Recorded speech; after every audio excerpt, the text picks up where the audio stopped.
And I must say that Beach City is looking thick. Hi, and welcome to my channel. My name is Tiffy Starchild, and this is a complete spoiler recap of episode 2 of Steven Universe Future Guidance. If you would like to watch my recap of episode 1, you can click right here. I will also drop a link in the description box. Just in case I was not clear, this is a spoiler video. If you have not seen episode 2 and you don't want it spoiled, watch something else, but come back later and then watch this. Y'all, Amethyst is the perfect guidance counselor for all of the newly healed gyms. She created a whole gym mentorship program to help get gyms jobs in Beach City. Slicey Dicey Gym Big Spite is helping out over at Fish 2 Pizza, so that has to be super helpful for Kiki and Kofi. Nana Fly has a pair of Ruby bodyguards, and she deserves them, damn it. And Funland is completely staffed by quartz gyms like Blue Lace Agate, Biggs Jasper, and Crazy Lace. And I must say that Beach City is looking thick. Nephrite, wrong Nephrite, who used to be a pilot in the gym war, is super awesome at skywriting, even though she is an adorable perfectionist. And Larimar and Snowflake Obsidian have ice-related jobs on the boardwalk because ice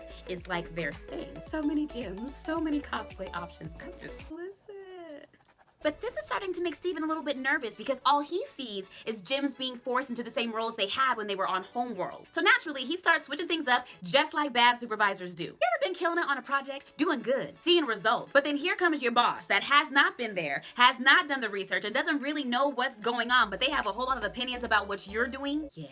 So he's moving gyms around to get them out of their comfort zones, and I'm just, you gonna have the knife gym handle balloons, Steven. Snowflake Obsidian does not know about this, and you know what, Steven? I've worked on roller coasters, and that is not how you train somebody. Steven, who is patting himself on his own damn back, feels pretty good about the changes that he's made, so we sit down and we get a false ending to the episode with the Star Iris coming in, but nope. These gyms are not suited for these jobs. Children are crying. Uncle Andy finna die. Ruby is robbing people and setting things on fire. And what did I tell you about that roller coaster? Steven goes to Amethyst for help, who is chilling. She knew exactly how things were gonna happen, and she basically tells Steven that he came in and told everyone what they could and could not do.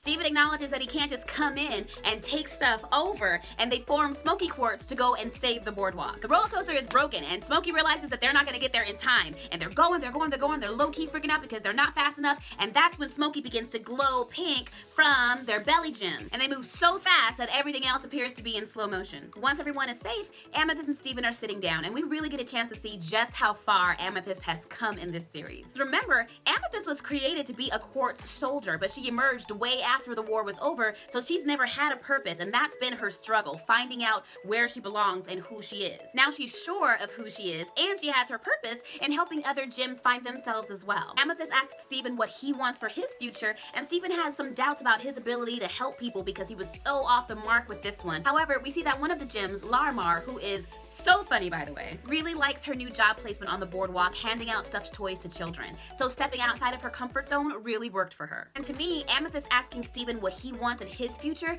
is going to set up a lot of Steven's conflict for this last season. His entire life has been the gym, establishing who he is outside of his mother's shadow, bringing peace to Homeworld, establishing the change. Now that that's all coming to an end, how is he going to move on? How are we going to move on?